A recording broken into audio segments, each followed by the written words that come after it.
Lots of people have called me funny things because of money. Understandable, as sometimes I just sound like a crazy person.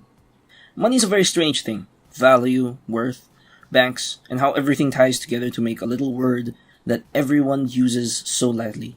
An economy. The reason why we can talk nerdy crap about this stuff is that money is the blood that flows through our world today. In its simplest form, it allows us the power to get things done. If you have enough of it, if you can harness the potential behind its machinations, many things are possible. Mostly silly things. Hi, I'm extremewirehead, and I'm here to talk about World End Economica.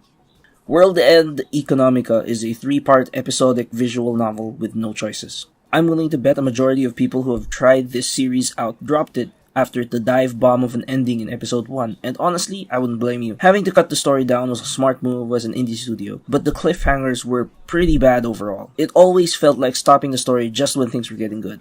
And I'm only saying those things because that's right about the only thing about the story I can truly complain about.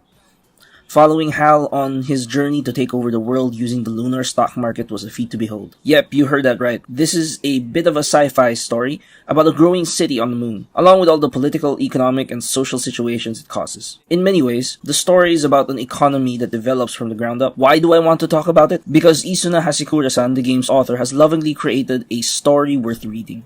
It would have been so easy to dumb things down and pander to the girl characters. I think that's the key here. The cast was full of relatable characters. In this era of pandering to cute girls, writing this good is a godsend. We don't need to be on the moon to know that stories like this are totally believable. What's even more impressive to me was how neutral the story was. I played through the entire game without looking up the developer or even checking. It only came as a surprise later on that the story was from Japan. Based on how it was done, the style, and to some extent the art and music could have been made right about anywhere. For a story about people living on the moon, a neutral story controlled by no nation and run by capitalism, I felt it was incredibly apt. On top of all that was an interesting economic lesson. Hasekura-san has twirled an economic tale that could easily be compared to a good old-fashioned fantasy, not to mention the twists and turns that were just as believable. There is so much more I want to cover, but if you have somehow gotten to this point in the video and haven't tuned out doing your homework, playing a video game, by God, buy this game. If you can handle a somewhat dry story, intriguing concepts, and a little sprinkling of romance, this game will be right up your alley. Spicy Tales may never be a household name, but I can feel the ambition here to tell a good story. Heck, their latest title after this is a murder mystery in VR, starting with a girl who wants to shoot you. If anything, this studio is one to watch out for.